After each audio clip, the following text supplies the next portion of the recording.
Chapter 27. Luke had his hand inches from the phone when Jason's words registered. I work for the population police. Luke's hand and arm kept going, even though his mind was suddenly frozen. He watched his hand as if it belonged to someone else. His fingers grasped the phone, jerked it out of Jason's grip, and threw it to the ground. Then someone's foot, no, Luke's foot, acting as independently as his hand, stomped on it.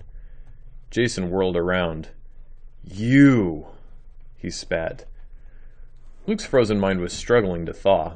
Strange facts were emerging from the ice. Jason worked for the population police. That's why he hadn't cared about using a portable phone. He wasn't organizing subversive activity against the government. He was turning in the X-News. You're an informer, Luke whispered. Jason's eyes narrowed calculatingly. Luke instantly saw his mistake. Why hadn't he played dumb? He could have pretended he hadn't heard Jason's last sentence. He could have acted hurt that Jason was leaving him out. He could have begged for a dangerous assignment. It wouldn't have been too hard to act dumb.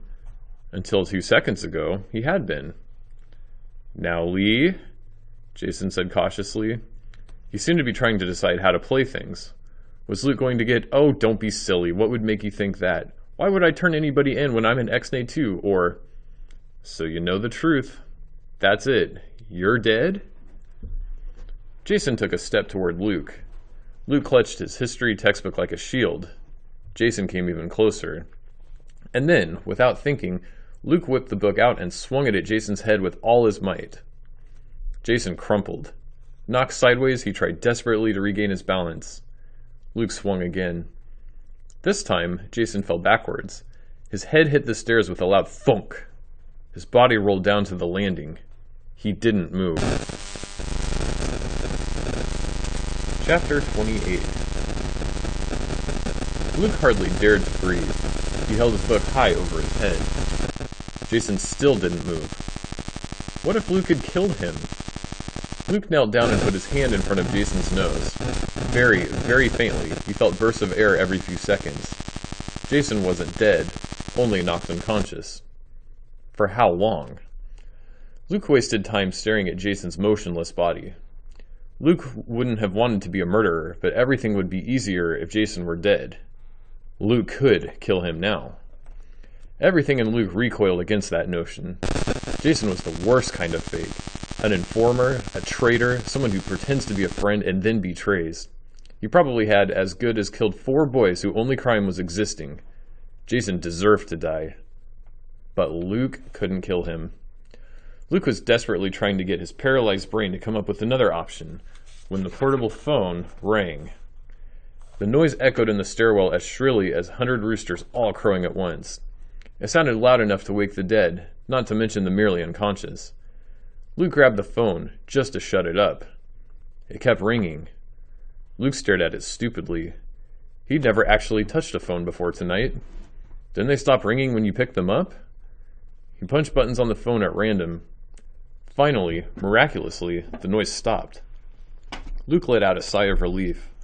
Why had the phone rung in the first place? Jason had been using it.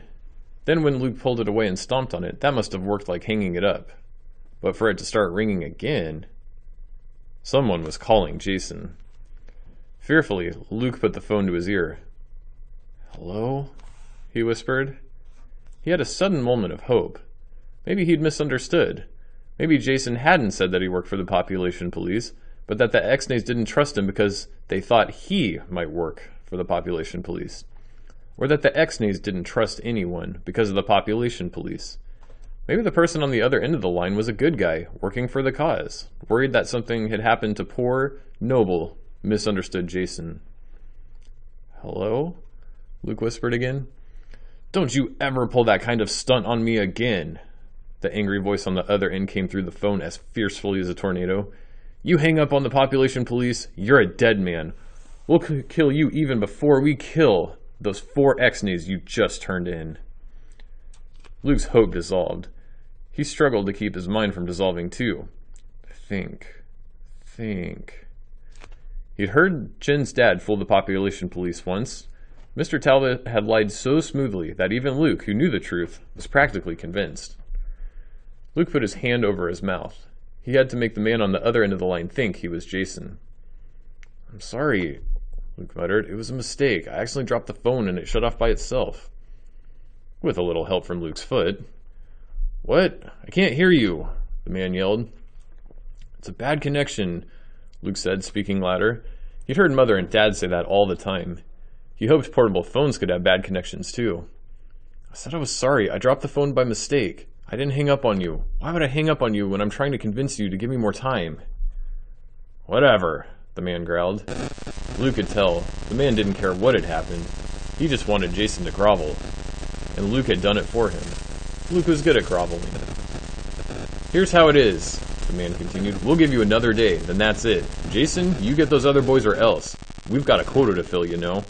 The phone clicked. Luke realized the man on the other end had hung up. Luke had fooled him, and he'd bought some time. He had another day. Or until Jason woke up.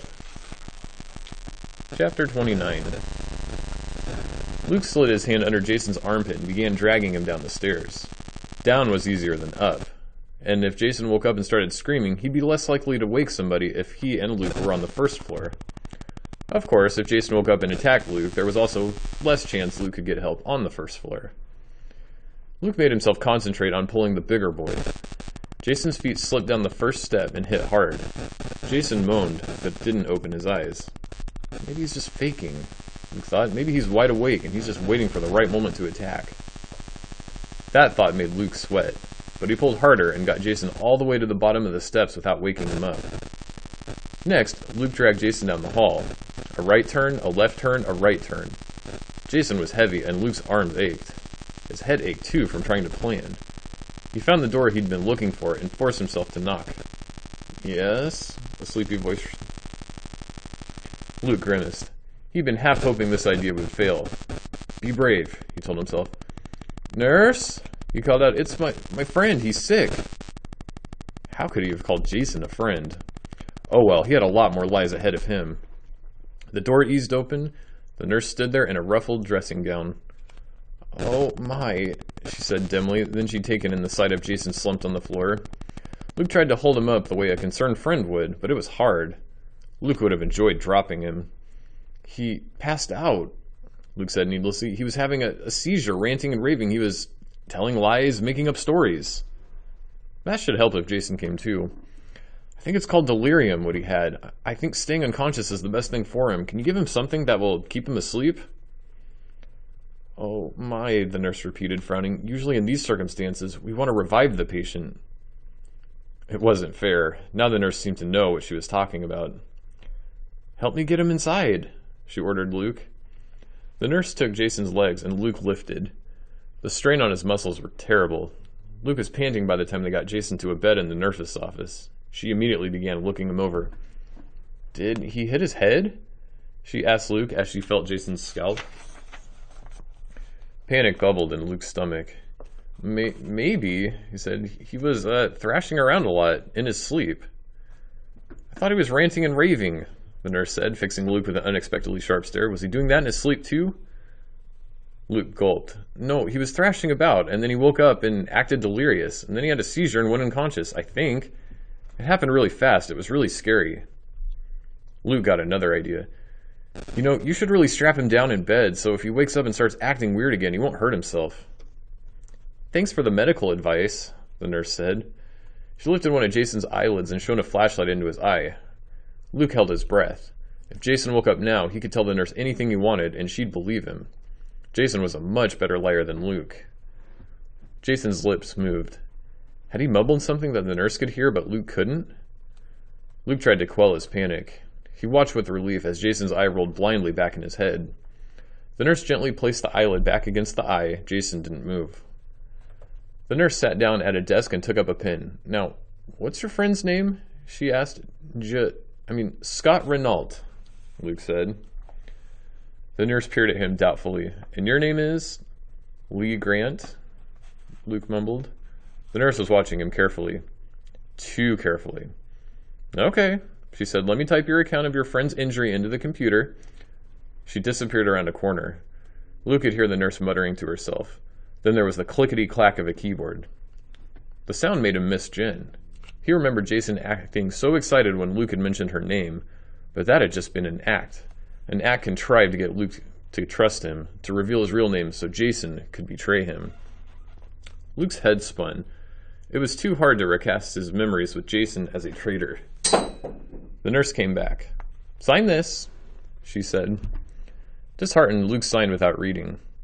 "Now, why don't you go back to bed?" the nurse said to Luke. "I'll take good care of your friend, I promise."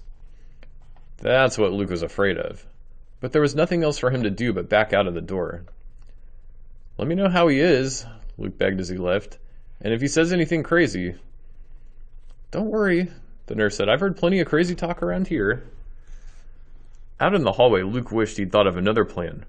Ropes! He could have tied Jason up, gagged him, and put him where exactly? Even the boys who stared at the ground all day would notice a bound and gagged boy lying around. And where was Luke supposed to get ropes and a gag? No, Luke had to take his chances with the nurse. He just had to hurry even faster now. Who could tell what lies Jason might tell the nurse when he awoke? All Luke knew was Jason wouldn't cast Luke as the heroic friend who'd carry Jason to help. Actually, Jason wouldn't even have to lie. All he had to say was that Luke had hit him with a book and knocked him down. That was true, though not the whole truth. And if anyone wanted to investigate, they could examine Luke's book and... Luke's book. Stunned by his own stupidity, Luke realized he'd left his book and Jason's portable phone back on the stairs. Forgetting to go quietly, Luke raced down the hall, around corners, and back up the stairs.